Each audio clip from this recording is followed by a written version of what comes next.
जय जगन्नाथ सांग मैंने आपण मानक स्वागत करुचे आउ एक नुआ भिडियो रे। तो आज आम जाना ओडिशा सरकार द्वारा आरंभ कर जलधारा योजना। तो यही योजना रे केउ माने लाभ उठाई पारिबे ना देखंतु ओडिशार चाषी मानकर उन्नति निमंते ओडिशा सरकार आरंभ करिसंती जलधारा योजना। तो यही योजना रे अनुसूचित जाति जनजाति महिला एवं तृतीय लिंग हिताधिकारी मानक निमंते 95% रिहाती एवं साधारण वर्ग हिताधिकारी निमंते 90% रिहाती राशि राज्य सरकार प्रदान करुचंती। तो योजनार अवधि 2024-25 रु 2026-27 पर्यंत। तो निजस्व खेत पोखरी खनन निमंते स्थानीय चाषी मानक आह्वान करा जाउछि ओडिशा सरकार तरफरु। तो खेत पोखरी माध्यम समन्वित चाष पद्धति आपणे निजर आय को वृद्धि करंतु। देखंतु जो माने भी यही योजनार लाभ उठाइबा पई चाहुचंती वीडियो को जमा भी स्किप करिवेनी, फास्ट रु लास्ट जाए निहाती देखिबे। स्किप करी करी देखिले जमा भी बुझी पारिबेनी। तो आपण माने कोन करिवे ना गूगल किंबा क्रोम ब्राउजर टी ओपन करि नेबे। ओपन कर सारा पर ये गोसुगम लिखिकी सर्च करने। गोसुगम लिखिकी सर्च कर सारा पर देखो सांग मैंने एमती गोटे नुआ पेज टी ओपन हम जो प्रथम लिंक दि जाइथिबो सुगम गोसुगम ओडिशा.gov.in। यही लिंक उपर आपण मैंने क्लिक करेंगे। तो क्लिक कर सारा पर देखो एमती गोटे नुआ पेज टी ओपन हम। नुआ पेज टी ओपन हेले आपण मैंने कौन करेंगे तले देखु The financial assistance for cold storage scheme is now live, eligible beneficiary can apply। यही उपरे आपण माने क्लिक करने अप्लाई उपरे। तापरे आपण मानकर आधार नंबर टी एठी आधार उपरे सिलेक्ट करने। तापरे आपण माने एठी आपणकर आधार नंबर टी भरी नेबे। आधार नंबर भरी सारा परे सेंड ओटीपी उपरे क्लिक करने। तो गेट ओटीपी उपर सिलेक्ट कर सारा पर देखो सांग मैंने आपणकर आधार रजिस्टर मोबाइल नंबर को गोटे ओटीपी टी आसीबो। से ओटीपी टी को एटी एंटर करने।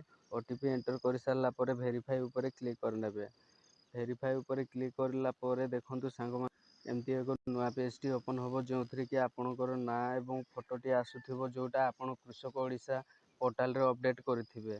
तो आपण माने देखंतु ए थ्री डॉट उपरे आपण माने क्लिक करने। मो आगुरु एठी गोटे मत्स्य पोखरी योजना रे आवेदन करी तो एटा शो करुचे एठी एबे।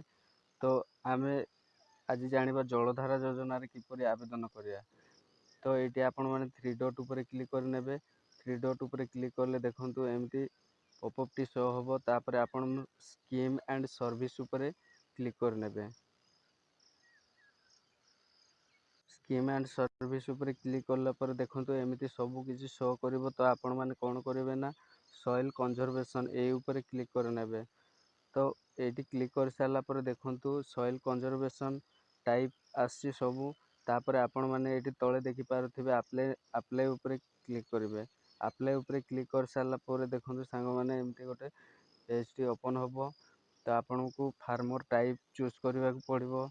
स्मॉल मार्जिनाल फार्मर जहाँ भी आपण मैंने चूज करने। तापर ये आपणकर आधार नंबर टी देकी वेरीफाई करने। तापर देखो जहाँ भी आपणकर डाटा टी कृषक ओडिशा पोर्टाल रु देइथिबे सेइठरू एठिकी रिडायरेक्ट हो जहाँ भी डाटा आपण माने कृषक ओडिशा पोर्टाल रे अपडेट करथिबे सब शो करनबो। तापर आपण माने तळको स्क्रॉल करिवे। तळको स्क्रॉल करिके एठी जदि हैंडिकैप्ट अछंती डिजेबिलिटी अछंती ताहेले येस करिवे किंबा जदि नाहंती ताहेले नो करनेबे। तापर तळको स्क्रॉल डाउन करिवे। देखंतु सेव एंड नेक्स्ट लिखा है। ए सेव एंड नेक्स्ट ऊपर क्लिक करनेबे। तापर आपण माने एठी निजर डिस्ट्रिक्ट को सिलेक्ट करनेबे। तापर ब्लॉक को सिलेक्ट करनेबे। तापर एठी आपणकर जीपी सिलेक्ट करनेबे। विलेज टी को एठी सिलेक्ट कर सारला पर तळको स्क्रॉल डाउन करिवे। तो देखंतु एठी आपणकर कृषक ओडिशा रे जेतिक भी जमी शो करथिबो ताहा आपण गेट एरिया ऊपर क्लिक करिवे।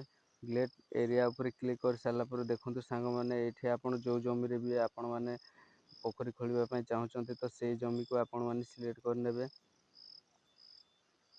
तापर साइज ऑफ फार्म टी आपण माने सिलेक्ट करनेबे कि आपण 25 बाय 25 जदि करूचंती ताहेले ओडिशा सरकार आपण को 2 लाख टका देबे। ଆଉ ଯଦି ଆପଣମାନେ 20/20 କରୁଛନ୍ତି ତ ଆପଣମାନଙ୍କୁ 1,50,000 ଟଙ୍କା ରାଶି ପ୍ରଦାନ କରିବେ। ତ ଆପଣମାନଙ୍କ ହିସାବରେ ଯେତିକି ବି ଆପଣଙ୍କର ଜାଗା ଥିବ ସେଇ ହିସାବରେ ଆପଣମାନେ ସାଇଜ୍ଟି ସିଲେକ୍ଟ କରିନେବେ। ତ ସାଇଜ୍ ସିଲେକ୍ଟ କରିସାରିଲା ପରେ ଦେଖନ୍ତୁ ଏଇଠି ଆପଣଙ୍କୁ ବ୍ୟାଙ୍କ ଡିଟେଲ୍ ଶୋ କରିବ। ବ୍ୟାଙ୍କ ଡିଟେଲ୍ ଶୋ କରିସାରିଲା ପରେ ଆକାଉଣ୍ଟ ଟାଇପ୍ଟି ଆପଣମାନେ ଚୁଜ୍ କରିନେବେ ସେଭିଂ ଆକାଉଣ୍ଟ। ତାପରେ ଆପଣମାନେ ତଳେ ସ୍କ୍ରୋଲ୍ ଡାଉନ୍ କରିକି ସେଭ୍ ଆଣ୍ଡ ନେକ୍ସଟ ଉପରେ କ୍ଲିକ୍ କରିବେ।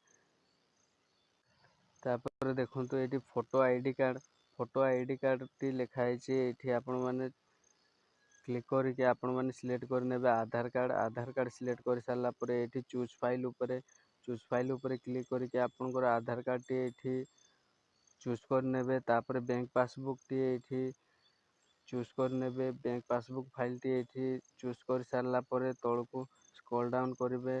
ତାପରେ ନୋଟାରୀ ଅଣ୍ଡରଟେକିଂ ଲେଖା ହେଇଛି। ଆପଣମାନଙ୍କୁ ଏଇଠି ଗୋଟେ ଏଫିଡେଭିଟ୍ ବନେଇବାକୁ ପଡ଼ିବ।